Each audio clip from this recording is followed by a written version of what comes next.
कहानी की शुरुआत एक जवान लड़के से शुरू होती है जो समुद्र किनारे रनिंग कर रहा था। अचानक वो दौड़ता दौड़ता रुक गया क्योंकि उसकी नजर बीच से निकल रही एक खूबसूरत लेडी पर पड़ गई थी। दोनों ने एक दूसरे को देख लिया था। लेडी को पानी काफी ठंडा लगा था जबकि लड़का हैरानी से उसे देख रहा था। दोनों एक दूसरे से पूरी तरह अनजान थे लेकिन फिर भी काफी बातें करते हैं। लड़का लाइब्रेरियन था और वो हर रोज यहाँ रनिंग करने आता था। लेडी शादीशुदा थी और उसकी एक सौतेली बेटी भी थी। लड़के ने इस लेडी को पहले यहाँ कभी नहीं देखा था। उसके पूछने पर लेडी बताती है कि मुझे यहाँ की शांति बेहद पसंद है, इसलिए मैं कभी कभी यहाँ आ जाती हूँ। बातें करते करते लेडी अपना सामान भी समेट रही थी और जल्दी ही सामान समेटकर वो जाने लगती है। जाते समय वो अपना नाम लिविया बताती है, जिसके बाद लड़का भी अपना नाम बताता है और इस लड़के का नाम नोआ था। कुछ दिनों बाद नोआ लाइब्रेरी में किताबें ठीक कर रहा था और तभी लिविया उसके पास आकर उससे मदद मांगती है। लिविया ने चश्मा लगा रखा था। नोआ के पूछने पर वो नजरें चुराने लगती है, लेकिन जब नोआ फिर से जोर देकर पूछता है तो लिविया कहती है कि उस दिन बातें करने के चक्कर में मुझे घर लौटने में देर हो गई थी। ये सब उसी के कारण हुआ है। नोआ समझ गया था कि लिविया के पति ने उस पर हाथ उठाया है। नोआ को लिविया के लिए बुरा लग रहा था, इसलिए वो उससे माफी मांगता है। उसे लगने लगा था कि उसी की वजह से लिविया को देर हुई थी। कुछ देर बातें करने के बाद लिविया नोआ के साथ क्राइम पर आधारित किताब ढूंढने लगी क्योंकि उसे इस तरह की किताबें पढ़ने का शौक था। किताबें ले जाते वक्त वो नोआ को टिप में कुछ पैसे देती है और कहती है कि इन्हें इस्तेमाल जरूर करना, लेकिन कहीं खर्च मत करना। पहले तो नोआ उसकी बात समझ नहीं पाया, लेकिन जब वो पैसे देखने लगा तो उसे उन पर लिविया का नंबर मिलता है। शायद लिविया को नोआ पसंद आ गया था और वो चाहती थी कि वो उसे फोन करे। अगले दिन नोआ एक रेस्टोरेंट में आता है। यहाँ पुलिस अफसर नीलसन उसका इंतजार कर रहा था। नोआ किसी जुर्म में कुछ समय पहले ही जेल से छूटा था, इसलिए नीलसन उसे धमकी देते हुए समझाता है कि अगर तुमने इस बार कुछ किया तो मैं तुम्हें नहीं छोड़ूंगा। वो जिस तरह नोआ से बर्ताव कर रहा था उसे देखकर आसपास बैठे लोग उसे कोसने लगे, जिस कारण नीलसन वहाँ से चला जाता है। थोड़ी देर बाद नोआ लिविया को फोन करता है। वो लिविया से मिलने उसके घर आना चाहता था। लिविया भी उससे मिलना चाहती थी, लेकिन वो मना कर देती है क्योंकि उसकी सौतेली बेटी का लवर जॉश उनके घर आया हुआ था। नोआ जैसे ही फोन पर बात खत्म करता है तभी वहाँ एक पुलिस वाला आ जाता है। ये भी नोआ को अच्छी तरह जानता था, इसलिए वो उसे जल्दी जल्दी अपने घर चले जाने को कहता है। शायद नोआ ने कोई बड़ा अपराध किया था, इसलिए पुलिस उस पर नजर रखे हुए थी। हर रोज की तरह आज भी नोआ लाइब्रेरी में काम कर रहा था। इस लाइब्रेरी में जूलिया नाम की एक लड़की भी काम करती थी। नोआ और जूलिया एक दूसरे से बातें कर ही रहे थे कि तभी लिविया अपनी सौतेली बेटी के साथ वहाँ आ जाती है। लिविया को देखकर नोआ की आंखों में चमक आ गई थी। लिविया की बेटी रीना नोआ को बताती है कि उसे कौन सी किताबें चाहिए। नोआ कहता है कि वो नीचे वाले फ्लोर पर है। भले ही रीना लिविया की सौतेली बेटी थी, लेकिन फिर भी दोनों में बेहद प्यार था। रीना को जरूरी कॉल करना था, इसलिए वो लिविया से उसके लिए किताबें निकालने को कहती है। नोआ भी लिविया की मदद करने आता है। नोआ किताब निकाल रहा था। इसी बीच लिविया उसके करीब आकर पहले उसका धन्यवाद करती है और फिर उसे चूमने लगती है। नोआ उसकी गुफा में धमाके करना चाहता था, लेकिन लिविया के बदन में कुछ ज्यादा ही आग थी। वो नोआ को टेबल पर बैठाकर उसे अपने मुंह का कमाल दिखाने लगती है, जिसमें नोआ को बेहद मजा आ रहा था। उसके डंडे से रस निकालने के बाद लिविया उससे फिर मिलने का वादा करती है और फिर वहाँ से चली जाती है। अब दोनों को जब भी समय मिलता दोनों समुद्र किनारे आकर धमाके करने लगते। नोआ लिविया के प्यार में पूरी तरह डूब चुका था, जबकि लिविया को तो वो पहली ही नजर में पसंद आ गया था। धमाके करने के बाद दोनों बातें करने लगे। लिविया बताती है कि मैं जब घर पर होती हूँ तो मुझे डर लगता रहता है क्योंकि मेरा पति छोटी छोटी बातों पर मुझे मारता है। नोआ उसे पुलिस के पास जाने की सलाह देता है, लेकिन लिविया का कहना था कि ये सब इतना आसान नहीं। मेरा पति बहुत पैसे वाला है और उसकी जान पहचान ऊपर तक है। लिविया आगे कहती है कि मेरा पति काम के सिलसिले में अक्सर ही घर से बाहर रहता है। वैसे तो हमारी शादी को कई साल हो गए हैं, लेकिन उसने आज तक मुझे छुआ नहीं। इसके बाद नोआ उसे अपने बारे में बताने लगा कि 4 साल पहले मैं एक पार्टी में गया था। यहाँ एक बंदे के साथ मेरी लड़ाई हो गई। इस लड़ाई में मुझे तो कुछ नहीं हुआ था, लेकिन वो बंदा कोमा में चला गया था, इसलिए मुझे 3 साल की जेल हो गई थी। जेल से निकलने के बाद मैं लाइब्रेरी में काम करने लगा। इसके बाद वो दोनों वहाँ से जाने लगे। नोआ पूछता है कि अब हम दोनों कब मिलेंगे। लिविया कहती है कि हम दोनों जल्दी मिलेंगे। इतना कहकर वो उसे चूमती है और फिर वहाँ से चली जाती है। रात को नोआ को नींद नहीं आ रही थी क्योंकि उसे लिविया की याद आ रही थी। ऐसे ही कुछ दिन बीत जाते हैं और एक दिन लिविया उसे फोन कर मिलने बुलाती है। नोआ जब लिविया से मिला तो उसे वो थोड़ी परेशान लगी। लिविया का अपने पति से झगड़ा हो गया था। लिविया को परेशान देखकर नोआ दुखी होता है, लेकिन लिविया उसे समझाती है कि भले ही मैं परेशान हूँ, लेकिन तुमसे मिलने के बाद मुझे वो खुशी मिल गई जिसके लिए मैं हमेशा से तरसती रही हूँ। इसके बाद वो दोनों लिविया के दूसरे घर में आते हैं और एक दूसरे का पानी निकालने लगते हैं। पानी निकालने के बाद लिविया नोआ को उसके घर छोड़ देती है। कुछ दिनों बाद नोआ जूलिया के साथ लाइब्रेरी की तरफ जा रहा था और इसी बीच उसकी नजर लिविया पर पड़ती है, जो अपनी बेटी रीना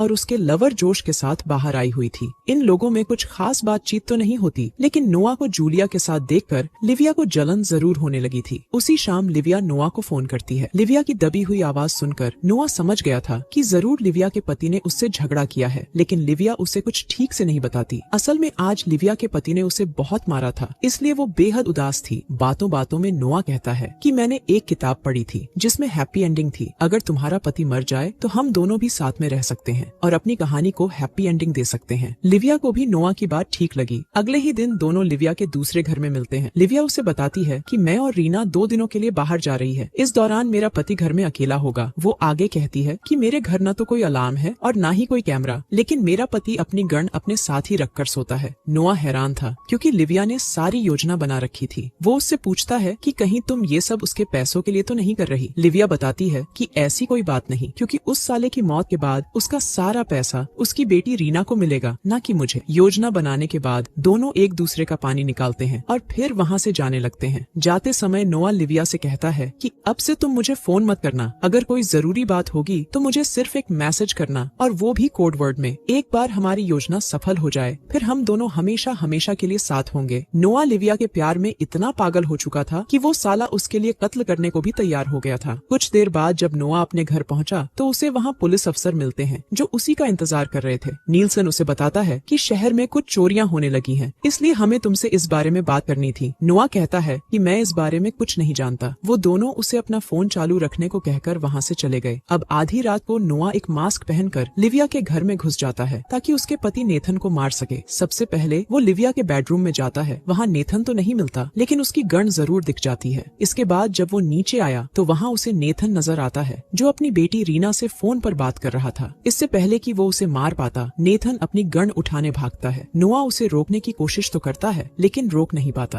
अब नोआ की जान कभी भी जा सकती थी क्योंकि नेथन के हाथ में गन थी। इससे पहले कि वो उसे मार पाता, तभी पीछे से कोई आकर नेथन का काम तमाम कर देता है। नेथन को मारने वाला रीना का लवर जोश था। नोआ के पूछने पर वो बताता है कि मुझे रीना ने नेथन को मारने भेजा है। नोआ समझ गया कि उसे फंसाया गया है, इसलिए वो जोश को गोली मारकर मार देता है। कुछ देर बाद नोआ अपने घर में था और तभी उसे लिविया का फोन आता है। वो नोआ का हालचाल पूछ रही थी, जबकि नोआ को उस पर गुस्सा आ रहा था। वो कहता है कि मैं जान गया हूँ कि तुमने मुझे और जोश को अपने जाल में फंसाया था ताकि हमारी मदद लेकर नेथन से छुटकारा पा सको। लिविया ने नोआ के साथ जो किया था उससे नोआ परेशान रहने लगा था। ऐसे ही कुछ दिनों बाद उसे लिविया का फोन आता है। लिविया ने उसे बीच पर मिलने बुलाया था। वो जैसे ही तैयार होकर घर से बाहर निकला, तभी पुलिस के साथ नीलसन उसे घेर लेता है। वो नोआ को बताता है कि नेथन के घर और उसके शरीर पर तुम्हारी उंगलियों के निशान मिले हैं। हमें ये भी पता चल चुका है कि तुमने जॉश के साथ मिलकर ये काम किया है। नीलसन उससे बात कर रहा था और तभी नोआ उसे मारकर बीच की तरफ भागता है। पुलिस भी उसके पीछे पीछे बीच पर पहुंच गई थी। नोआ पूछता है कि तुम्हें कैसे पता चला कि मैं इस बीच पर आने वाला हूँ। नीलसन बताता है कि हमें एक लेडी का फोन आया था। ये सुनते ही नोआ समझ गया कि एक बार फिर वो लिविया के जाल में फंस चुका है। वो जैसे ही भागने की कोशिश करता है, तभी पुलिस वाले गोली मारकर उसे मार देते हैं। नोआ की मौत हो गई थी, जबकि दूसरी तरफ लिविया अपनी बेटी रीना के साथ मजे कर रही थी। असल में ये दोनों एक दूसरे से प्यार करती थी, इसलिए दोनों ने मिलकर नोआ को अपने जाल में फंसाया था। नोआ के कारण दोनों को नेथन से छुटकारा भी मिल गया था और उसकी सारी जायदाद भी मिल गई थी। और इसी के साथ इस कहानी का यही अंत हो जाता है। हमारी वीडियो देखने के लिए बहुत बहुत धन्यवाद।